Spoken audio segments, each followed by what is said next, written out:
AEW is catching backlash because of AEW Grand Slam, and quite honestly, I'm not going to side with the fans here. I think that is a very big thing. We're going to have to talk about that. Plus, a top WWE superstar has been removed from TV, and spoiler alert, the name shouldn't be shocking, but the reason is weird. It's not because of injury, and I think that's a bad idea as well. And then also, we're going to talk a little bit about Jey Uso. There's some stuff that's being said about Jey Uso winning the Royal Rumble, some more details surrounding that. So, yeah, let's talk about it.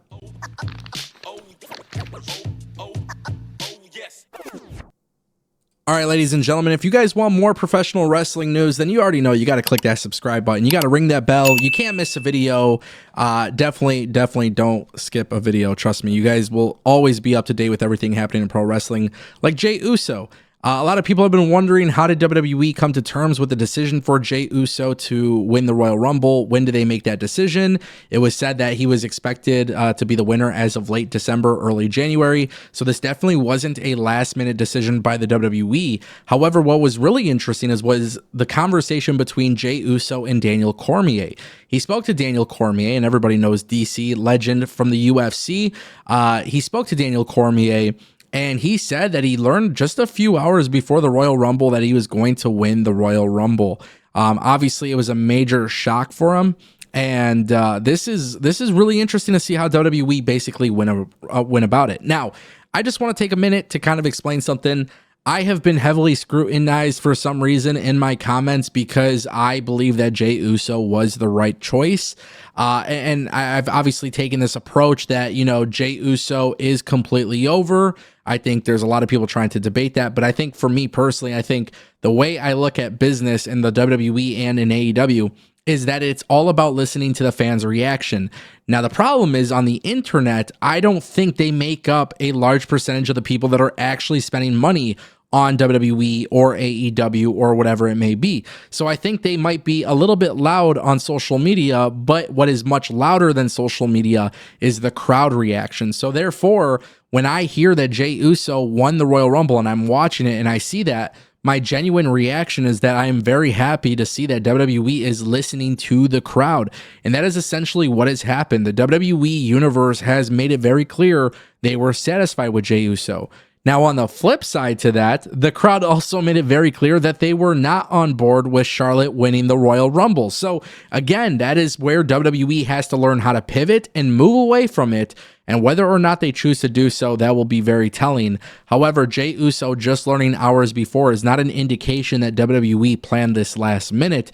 It's just indicated that they didn't want it to be leaked, and that's why they were able to do it. That brings us to our next topic in today's video, ladies and gentlemen. We are going to talk about it.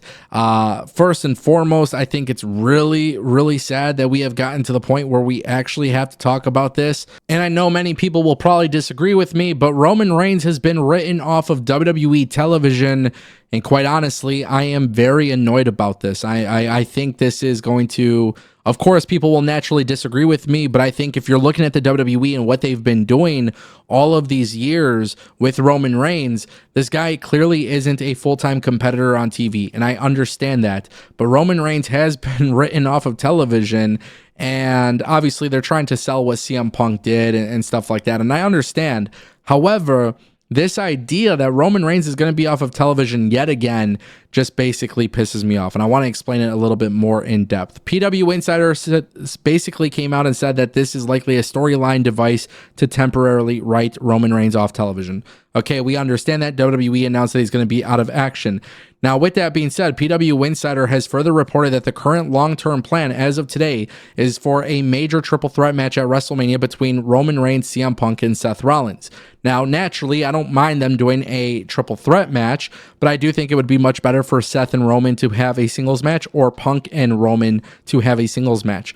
The problem is, for the last several years, Roman has been basically on TV every so often, and I understand why. I understand he's the major draw. I understand he doesn't need to be there every week. But we are going into WrestleMania season. The Roman Reigns storyline at this point can no longer be told with the bloodline by his side because, as you guys know, Jey Uso is doing his thing solo. Jimmy is doing his thing solo. Solo Sikoa's with the new bloodline. And obviously, Roman Reigns building the storyline, it's imperative that he's there every week. Now, I'm not trying to be over complaining, but at the same time, too, when I watch WWE on a weekly basis and Roman Reigns is constantly off of television, it is harder and harder and harder for me to get invested in a storyline if he is not there.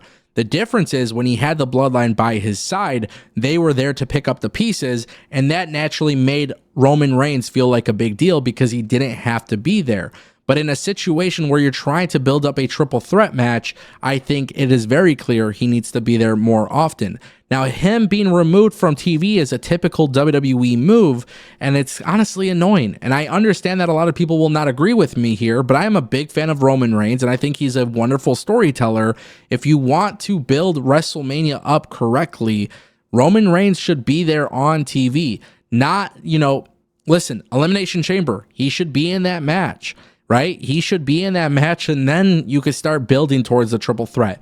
The seed was planted. There's a little bit more time left, but it's important that they get it right. And I don't think keeping him off TV is the right move.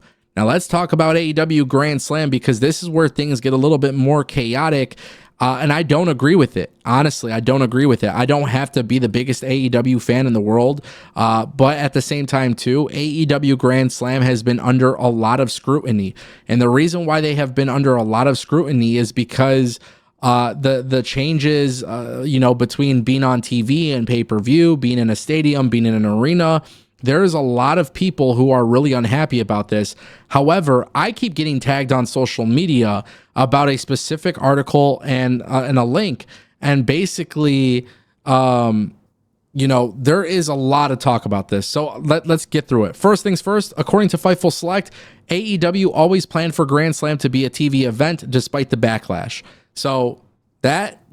Tony Khan, we spoke about that earlier today in the earlier video. Tony Khan wanted this to be a TV product, not a pay-per-view. Okay, that's fair. Technically, AEW didn't announce it as a PLE. However, what makes that really weird and really hard to believe is the fact that it was initially going to be a stadium show. Now, everybody is like, listen, this is a big thing. Now, there's people on Reddit who have gone off, and basically on Reddit, fans are pissed. Like, fans have really just, hey, I feel ripped. I feel scammed. It went from a 4-hour event with finales to stories and insane matches to basically feeling like another TV show. A lot of people are calling this event shameful. A lot of people are talking about the amount of money that they spent because of the way that it works in Australia. It's too big of a country, whatever. People have to travel. It's a lot of, drive. It's a lot of logistics to get there. A lot of people were pissed off about this, but the most interesting comment that I seen online was, honestly, if they cancel the show, I'd be so bummed out, but also would sort of be happy to get my $750 back. Obviously, don't want that to happen, but it's been such a drag that if they did it, it would have already been beat down enough to the point I wouldn't care that much. A lot of people are pissed off. Now, the reason why I honestly do not agree with a lot of people's opinions here, and the reason why I don't believe AEW deserves this backlash. Yes, it's very easy to assume that it was supposed to be a pay-per-view. You don't really do a free TV show that's in a massive stadium with, almost 40,000 people. That originally was the thing, right? I think a lot of people insinuated what the event was going to be, and I think AEW very underwhelmingly promoted the event. Now, even though they underwhelmingly promoted the event, they did not tell anybody what was happening at this event. People assumed based on the announcement it was going to be something bigger than it was. And I agree with that because I also did the same thing. And that's why I have to say, it is not AEW's fault that this event isn't, it's not AEW's fault for people feeling scammed and stuff. It's not. I think wrestling fans kind of jumped the gun. It was very clear AEW knew exactly what they were doing, and I don't think a lot of people anticipated it, but I don't think AEW also anticipated low ticket sales. I'm not here to defend that, but at the same time, if you can't sell a stadium, the event is going to get put into a smaller venue, and obviously if it's a 2-hour thing, 4-hour thing, I could understand why people feel cheated, but at the same time too, I don't think AEW even revealed that information either. So listen, there's a lot of fan backlash. I think AEW absolutely has sucked promoting the event 1,000,000%. But as far as fans being upset about this, I think this was a very big miscalculation from the beginning. And therefore fans also thought it was much bigger than it was going to be. And it wasn't. Ladies and gentlemen, that is the Ango Show.